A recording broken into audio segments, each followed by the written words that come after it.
everyone. I am Michel Veilleux, and welcome to Unveiling Eschatology. In this session, I will identify 7 abominations during Daniel's 70th week. The main objective of this lesson is to give the right interpretation concerning the abomination of desolation. But before we get into our lesson, I invite you to like, share, and leave a comment or a question. Subscribe to our YouTube channel or visit our Facebook group, both with the name Apocalypse of Jesus Christ. The information you will find on end time prophecy is very accurate and it's free. But if you want to support this ministry, there is a PayPal account on the Facebook group. So let's get started with the original prophecy made concerning the abomination of desolation at the end of the age in Daniel chapter 9 and verse 27. We can narrow it down to the second half of the verse, and I will use the American Standard Version because the wording is much easier to understand. And this version is by far the best I have found, especially for the second half of this prophecy. So let's read. And upon the wing of abomination shall come one that maketh desolate, and even unto the full end. And that determined shall wrath be poured out upon the desolate. So I'm going to break down the prophecy into segments to explain it.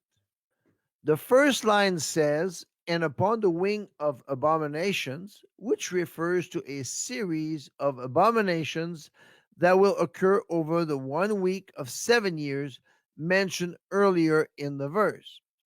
The American Standard Version notes that the word wing literally means pinnacle. A pinnacle is the summit of a mountain, but in the given narrative, it is the highest point of development in Daniel's 70th week.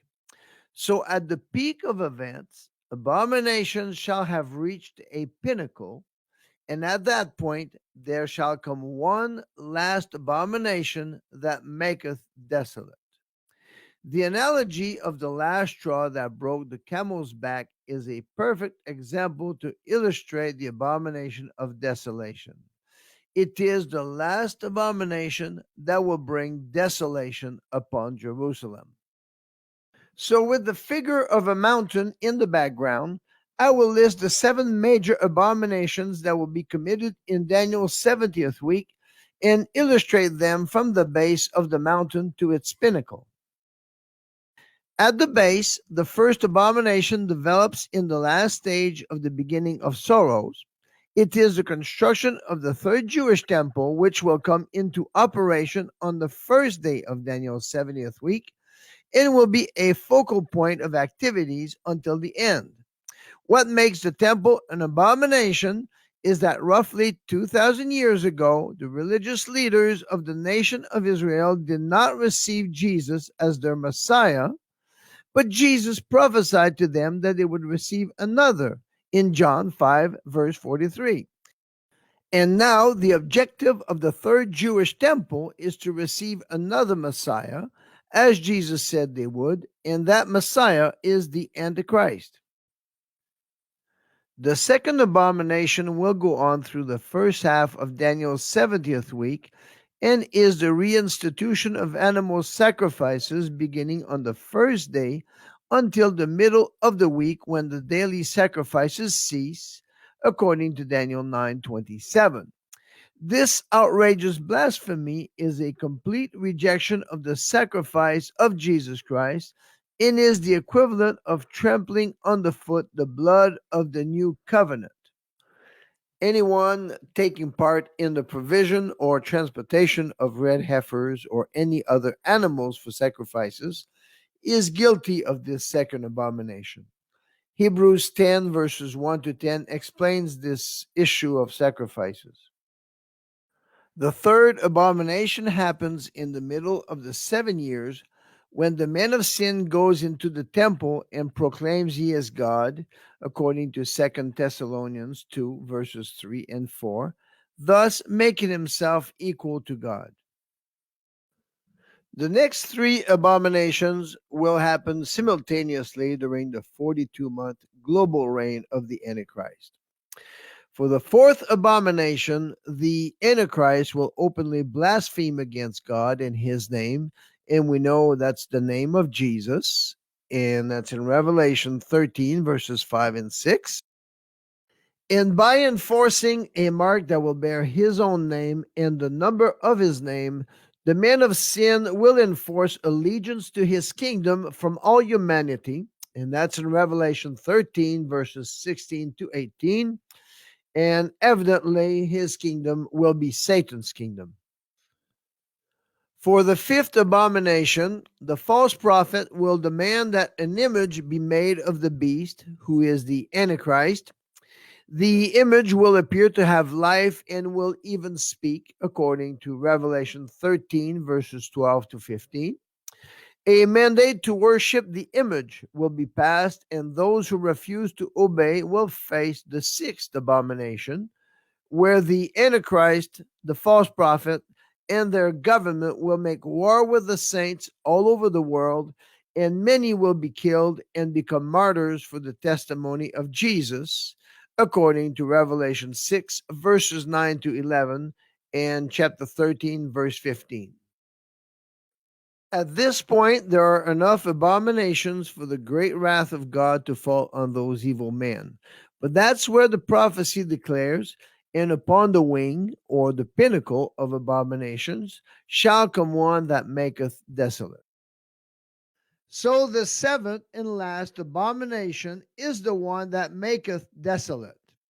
Scriptures reveal that this will happen on the last day. An image that may not be the image of the beast, but one that represents Satan, will be set in the holy place, according to Matthew 24 and verse 15, as a final blasphemy to insult God and represent Satan as being on the throne. Let me now explain the details of the abomination of desolation. Immediately after the phrase, shall come one that maketh desolate, still in Daniel chapter 9 and verse 27, we read, and even unto the full end, and not in the middle of the week, as many teach. Daniel 12:11 is also evident as to when the abomination that maketh desolate happens. Let's read it. And from the time that the daily sacrifice shall be taken away in the midst of the week, according to Daniel 9:27, and the abomination that maketh desolate set up, there shall be 1,290 days. So the abomination of desolation takes place at the full end of Daniel's 70th week. These two verses of Daniel prove that when the man of sin goes into the temple and proclaims he is God in the middle of the 7 years, that cannot be the abomination of desolation, and neither do the other abominations fit the timing. So let's find out what the abomination of desolation is.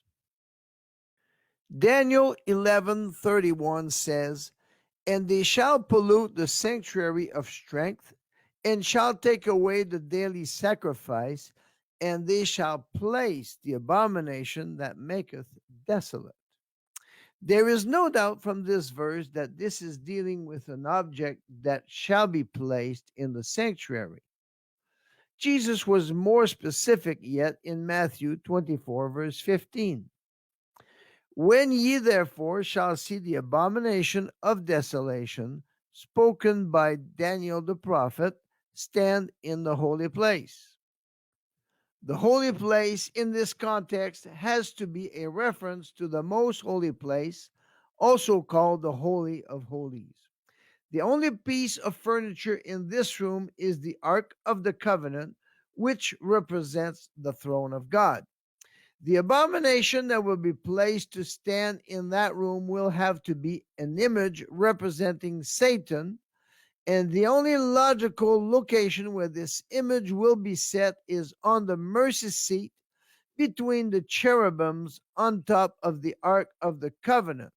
So the message that will transpire from this abomination will be Satan is on the throne. And that's the abomination that maketh desolate. Let's now finish with the prophecy. The phrase "and that determined" simply means the prophecy will not fail, and the final judgment for this is already determined, as mentioned in the last statement, saying, "Shall wrath be poured out upon the desolate?" Well, that was a forecast of the great wrath of God mentioned in Revelation 19, verses 15 to 18, that will be poured out upon Jerusalem, the great whore, after she is made desolate in Revelation 18.